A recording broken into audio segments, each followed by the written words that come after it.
नमस्कार, मैं Dhananjay Kumar the public India में आपका स्वागत है। 1962 में भारत चीन युद्ध हुआ और उसमें भारत को हार मिली थी और उसका खामियाजा भी ये भुगतना पड़ा कि नेहरू की बड़ी आलोचना हुई और नेहरू उसके बाद बीमार पड़े और चल बसे कुछ साल के बाद। और एक बड़ा घाव चीन ने दिया था।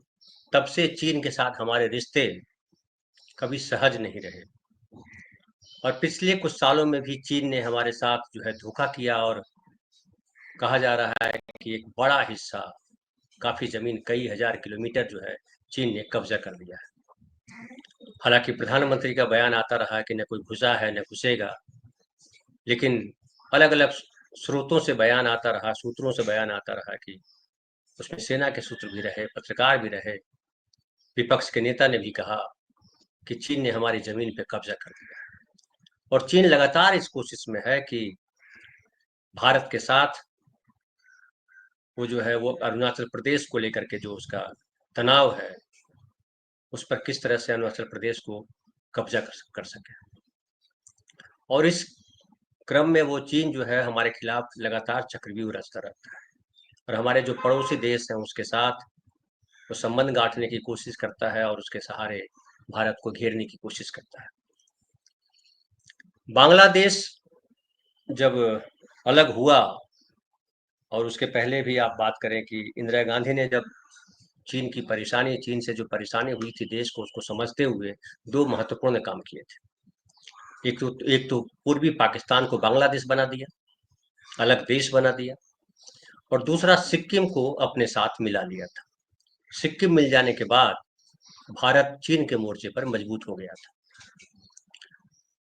लेकिन अब फिलहाल फिर जो है बांग्लादेश के साथ हमारे रिश्ते लगातार खराब होते जा रहे हैं। शेख हसीना भारत में है, वहां तक पलट हो गया और कहा गया कि मोहम्मद यूनूस जो है उनके पीछे अमेरिका है।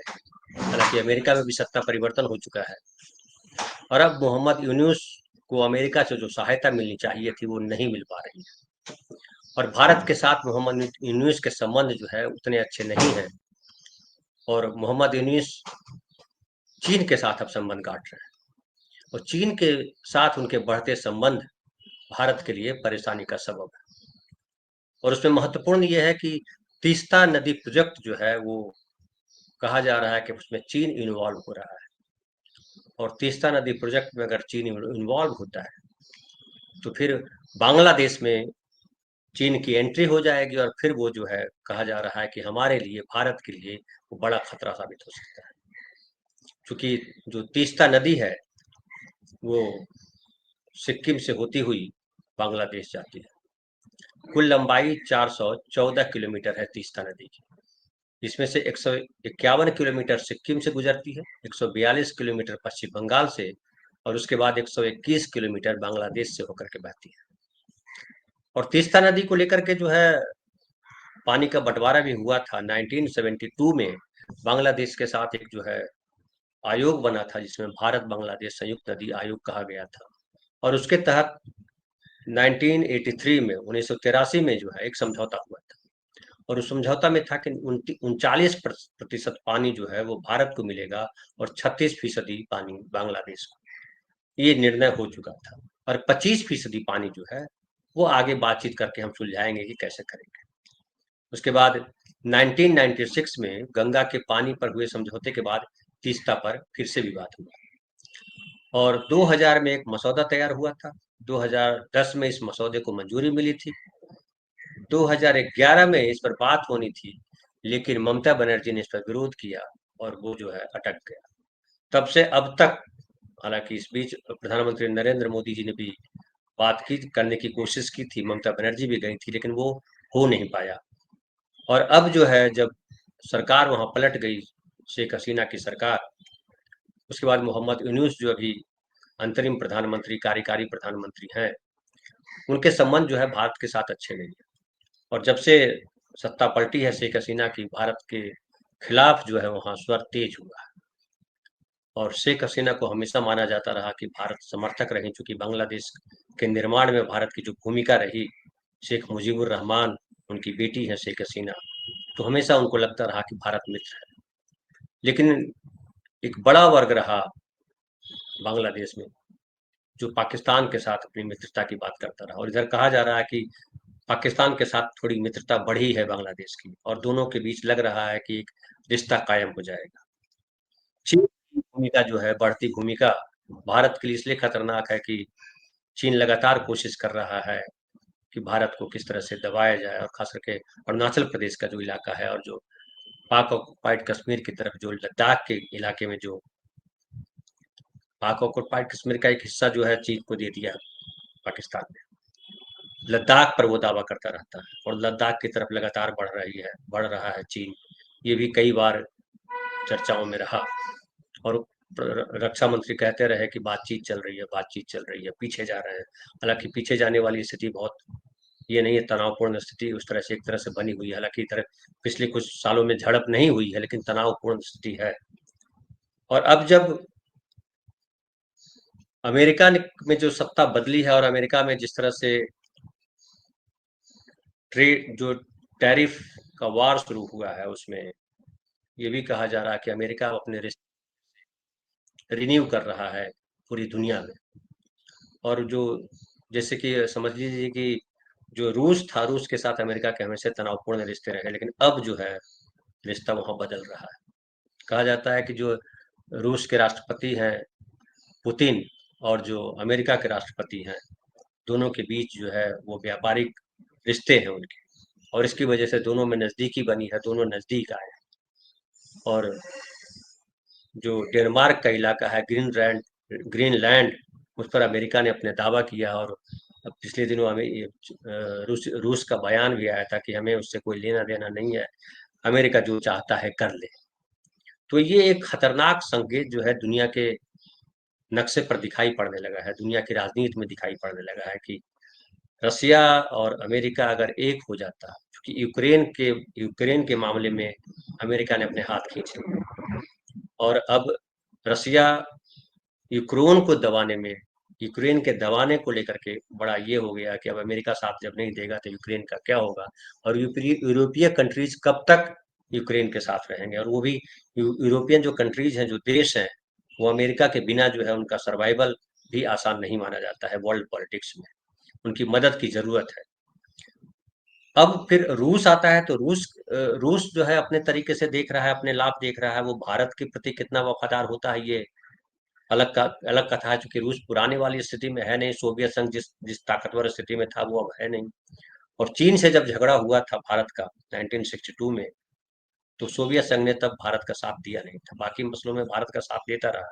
अगर पाकिस्तान के बंटवारे की बात है, पूर्वी पाकिस्तान के बांग्लादेश बनने की बात है, तो उस समय भी रसिया ने साथ दिया था हिंदुस्तान का। लेकिन चीन से जो वार हुआ था, उसमें रूस ने साथ नहीं दिया, तो सोवियत संघ ने साथ नहीं दिया था, और कहा था कि हमें चुनना था, दोस्त चुने या भाई चुने, हमने भाई को चुना था, और चीन का साथ दिया था, एक तरह से साथ नहीं दिया था, लेकिन भारत को साथ तो बिल्कुल नहीं दिया था, चुप रह गया था, खामोश रह गया था, और चीन ने उसका लाभ उठाया, धोखा दिया। लेकिन अभी जो वर्ल्ड पॉलिटिक्स जो चेंज हो रही है, और जो समीकरण देशों के बन रहे हैं, उसमें चीन के साथ अमेरिका का झगड़ा भी आसान नहीं।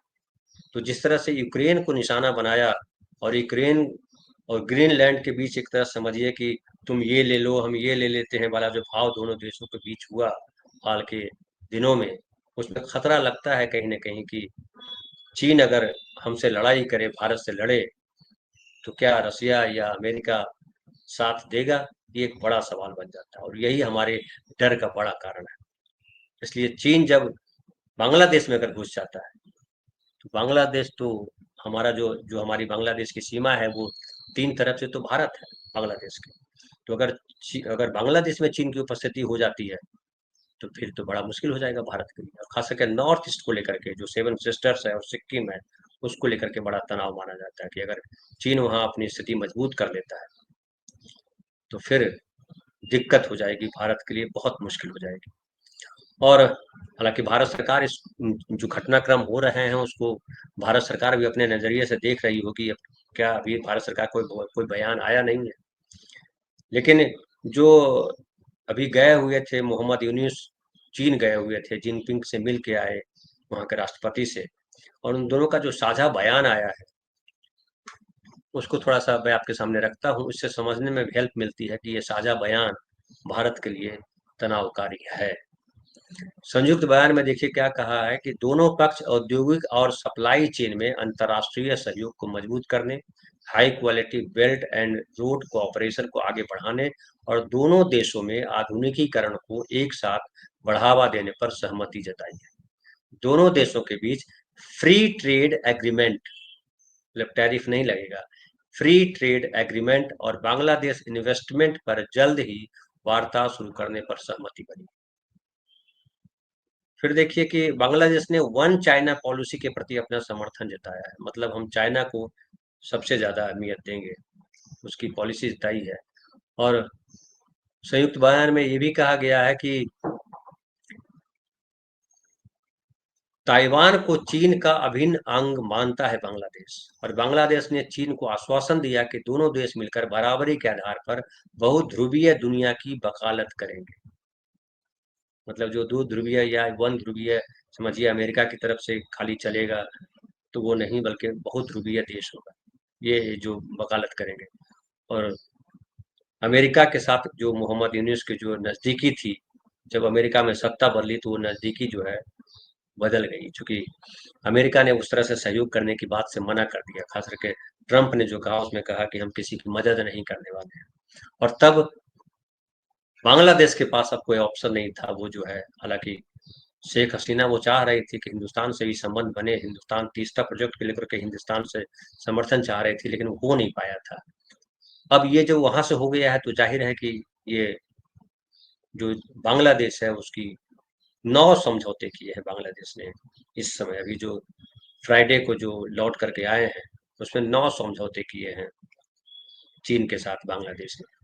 और उसमें और एक कुछ और बातें मैं आपके सामने रखूं कि चीन अन्य देशों के आंतरिक मामलों में दखल न देने का सिद्धांत का लगातार पालन करता है, बांग्लादेश की स्वतंत्रता, संप्रभुता और क्षेत्रीय अखंडता का सम्मान करता है, बांग्लादेश को अपनी राष्ट्रीय स्वतंत्रता की रक्षा करने का समर्थन देता है। तो ये तो एक ऐसा जो एग्रीमेंट बनता है उसमें ये सारी बातें होती है कि हम आपका सम्मान करेंगे, हम आप मेरा सम्मान कीजिएगा। इसके अलावा है कि चीन अपनी राष्ट्रीय परिस्थितियों के अनुकूल बांग्लादेश को अपना रास्ता चुनने का समर्थन करता है। 2025 का साल दोनों देशों के बीच द्विपक्षीय कूटनीतिक रिश्ते का 50वां साल है। दोनों देशों ने संस्कृति, टूरिज्म, मीडिया, शिक्षा, स्वास्थ्य आदि के क्षेत्र में आदान प्रदान को बढ़ावा देने पर सहमति जताई है। उसके अलावा चीन के यूनान प्रांत में बांग्लादेश से आने वाले मेडिकल टूरिस्ट के इलाज के लिए बेहतर हालात बनाने के लिए बांग्लादेश ने चीन की सराहना की। तो उस लेवल पे पहले भारत में बहुत आते थे बांग्लादेश के लोग इलाज वगैरह कराने के लिए, वो अब चीन जाएंगे। तो समझिए चीन से किस तरह से संबंध गाढ़े हो रहे हैं बांग्लादेश के। और उसके बाद अभी एक और बता दूं कि जो चीन बिजली, यहाँ जो बिजली जा रही थी, अडानी की बिजली जा रही थी वहाँ बांग्लादेश, उसको वो भी खटाई में पड़ गई। और अब मीटिंग हो रही है, अडानी साहब की मीटिंग जो है हेमंत सोरेन से हुई। तो जाहिर है वो मीटिंग का पर्पस यही होगा कि वहाँ जो बिजली का उत्पादन हो रहा है गोड्डा में, जो पहले जाना था वहाँ बांग्लादेश, और बांग्लादेश नहीं जा रहा है, तो किस तरह से उसकी खपत जो है वो झारखंड में ही हो, उसकी मीटिंग हो रही है। तो मतलब वो रिश्ते बिगड़ने का एक और वो संकेत है कि किस तरह से अडानी का प्रोजेक्ट जो है उधर जा रहा है और मोदी जी कुछ कर नहीं पा रहे हैं, वो बांग्लादेश के साथ रिश्ते जो है सहज हो नहीं पा रहे हैं। उसके बाद जो है, जो हमारा अखबार है एक हिंदू, उसके हवाले से खबर है कि बांग्लादेश के प्रमुख सलाहकार शफीकुल आलम के हवाले से कहा गया था कि मोहम्मद यूनुस पहले भारत आना चाहते थे, लेकिन नई दिल्ली से कोई सकारात्मक जवाब नहीं मिला। खबर के अनुसार शफीकुल आलम ने कहा कि हमने अब इच्छा जाहिर की थी कि चीन के दौरे का अंतिम रूप दिए जाने से हफ्तों पहले ही चीन एडवाइजर प्रोफेसर मोहम्मद यूनुस के द्विपक्षीय दौरे के लिए पिछले दिसंबर से ही भारतीय पक्ष से पूछा था। दुर्भाग्य से हमें कोई सकारात्मक जवाब नहीं मिला। और यूनुस ने उसके बाद जो सितंबर में न्यूयॉर्क यात्रा की थी, वहां चीन के विदेश मंत्री से उनकी मुलाकात हुई थी। ढाका ट्रिब्यून ने लिखा है कि अगले महीने 3 से 4 अप्रैल को बैंकॉक में बिम्स्टेक समिट तय है, और ढाका ने इस दौरान प्रधानमंत्री नरेंद्र मोदी से मीटिंग तय करने का निवेदन किया है। बांग्लादेश को अभी भी भारत के जवाब का इंतजार है, लेकिन भारत का अब तक कोई बयान नहीं आया है। तो भारत जो है अपनी स्थिति किस तरह से मजबूत करे इसके लिए, लेकिन बांग्लादेश को बड़े पैसे की जरूरत है। क्या भारत उतनी बड़ी रकम या कहिए जो इन्वेस्टमेंट चाहिए बांग्लादेश को तीस्ता प्रोजेक्ट को लेकर के, उसमें सक्षम है? कैसे करेगा, ये एक देखने वाली बात है। लेकिन जब अब चीन के साथ उसने समझौता कर लिया है तो जाहिर है चीन की एंट्री इससे सहज हो जाती है। और फिर हालांकि अभी चीन ने वैसी कोई बात नहीं की है जहां जिसमें भारत के खिलाफ, या बांग्लादेश ने भी ऐसा कुछ नहीं कहा जिसमें भारत के खिलाफ कुछ बात हो। लेकिन ये अंदेशा जताया जा रहा है कि चीन जब वहां घुसेगा जिसे, तो जाहिर है ये दिक्कत आएगी। उसके अलावा जो है नेपाल में भी देखिए, जो हमारा पड़ोसी देश है नेपाल, वहां भी राजशाही वापस लाने के लिए आंदोलन चल रहा है, और राजा लाओ देश बचाओ चल रहा है, और उठापटक चल रही है। पिछले अगर 2008 में राजशाही का खात्मा हुआ था नेपाल में, और वहाँ लोकतांत्रिक देश बनाया गया था नेपाल, वहाँ अब तक जो है 2008 से 16 साल के करीब हुआ है, और 16 साल में 14 सरकारें बदल गई। तो मतलब जो स्थिरता चाहिए थी वो नेपाल में नहीं हो पा रही है। और उससे भी एक एक बड़ा हिस्सा है जो चीन के साथ संबंध चाहता है, एक बड़ा हिस्सा है जो भारत के साथ संबंध चाहता है। तो नेपाल में भी भारत चीन संबंधों को लेकर के गुत्थम गुत्थी चल रही है, बांग्लादेश में भी चल रहा है। तो ये जो है एक, और जो जो मणिपुर में चल रहा है वो अपने आप में एक चिंताजनक है कि वो चूंकि जो म्यांमार के साथ जो संबंध हमारे हैं वो भी सहज नहीं है, पाकिस्तान के साथ हमारे सहज नहीं है संबंध। तो पूरा का पूरा एक बड़ा हिस्सा जो हम, चूंकि चीन के साथ भी हम बड़ी सीमा रेखा हम शेयर करते हैं चीन के साथ, और भूटान के साथ भी, जो भूटान में भी कहा जा रहा है कि दखल बढ़ गया है चीन का, और चीन भारत पे भी जो है, भारत की तरफ जो है लाल आंखें दिखाता रहा है, खास करके जो लद्दाख वाला पोर्शन है उस तरफ। इसके अलावा कहा गया कि यहाँ भी ये जो अरुणाचल प्रदेश है वहाँ भी धीरे धीरे कई गांवों को उसने उसके नाम बदल दिए हैं, कई गांवों के जो अरुणाचल प्रदेश के गांव हैं। और हम जो है मजबूर हैं, क्योंकि हम बात ही कर सकते हैं। विदेश मंत्री कह चुके हैं कि चीन से लड़ा नहीं जा सकता है, और चीन इस बात को समझ रहा है। चीन से अगर लड़ा नहीं जाएगा तो जाहिर है चीन हमें, क्योंकि चीन ताकतवर है, उसकी जीडीपी हमसे कई गुना ज्यादा है, और दुनिया में चीन जो है अपना दबदबा मैन्युफैक्चरिंग हब के मार्फत बना चुका है। और हम जो है खरीदार हैं, चीन से भी खरीदते हैं, लेकिन सबसे ज्यादा सामान हम जो है अमेरिका से खरीदते हैं। और अमेरिका के साथ हमारे रिश्ते जब खराब हो सकते हैं, हुए हैं खराब हमारे रिश्ते, क्योंकि ट्रम्प का जो पहले रवैया था पिछली बार, अब जो कह रहे थे मोदी जी की अब की बार ट्रम्प सरकार, और ट्रम्प अब जो है वो अपने लाभ को लेकर के वो चल रहा है। और जिस तरह से भारत के जो अवैध अप्रवासी थे जिस तरह से भेजा, उससे साफ साफ पता चला कि भारत को बेइज्जत करने में, भारत को दबाने में ट्रम्प जो है कोई कोई कोई कसर नहीं छोड़ रहा है। और ऐसे में भारत जब अकेला पड़ता दिखाई पड़ रहा है, तो चीन जाहिर है अपना दबाव बढ़ाएगा, और बांग्लादेश में अगर चीन घुसता है तो दबाव और बढ़ेगा। ये जो भारत के भारत को लेकर के जो चिंतित विशेषज्ञ हैं उनकी ये चिंता है। तो अब देखते हैं किस तरह से नरेंद्र मोदी सरकार इस पर रिएक्ट करती है। फिलहाल इतना ही। बहुत बहुत धन्यवाद। कल फिर बात करेंगे किसी नए विषय पर।